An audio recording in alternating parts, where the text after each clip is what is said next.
the governor of Bank of Ghana sees things, we are also looking at things from our different angles and perspectives and all of that. So all of these things are playing out. But I think that we are not in worst case scenario. We have exited the peak of our crisis.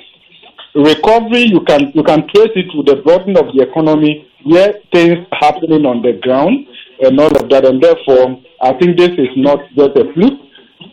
Some level of calmness is important. Okay. Yeah. Okay. So, Prof, this calmness that you talk about, I mean, there are many persons who are concerned. They say the president has talked about the CD's real value 10 to 12. What do you say is the CD's real value, and at what point should we be concerned? Look, it's always very difficult to say the value is 10.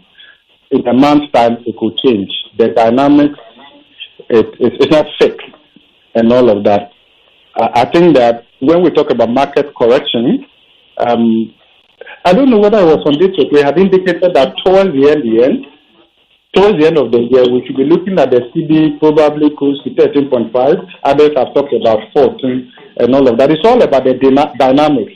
We have our peak period, and then we have our low period as well. In the peak period, when we experience what we call cash flow mismatch in terms of inflows and then outflows. Businesses would import in anticipation of Christmas and all of that. So the demand will pick up. As government itself begins to also recalibrate its fiscal strategy, begin to spend progressively, especially from next year, we expect that there will be some level of pressure on the currency. That is to be expected. I think we are too much focused on the exchange. We should take our mind to the fundamentals of the economy and what we should be doing within the real sector of the economy, so that, I get a bit concerned because every now and then, if you look at exchange rate discussions and you do market surveys, it more or less dominates our economic discussions much more than anything else. And I think that is not good enough. That in itself is not good. Right? So we need to de-escalate this discussion so that the CD finds its true level and all of that. But beyond that, we should look at another thing.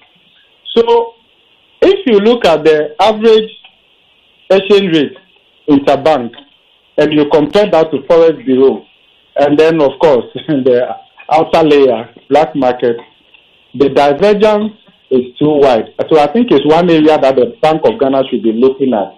Okay, what band within which we should have these corridors, interbank, Forex Bureau, and the rest of them, so that we don't see some kind of a movement between the formal financial system, the first day, and then ultimately the black market. We need to look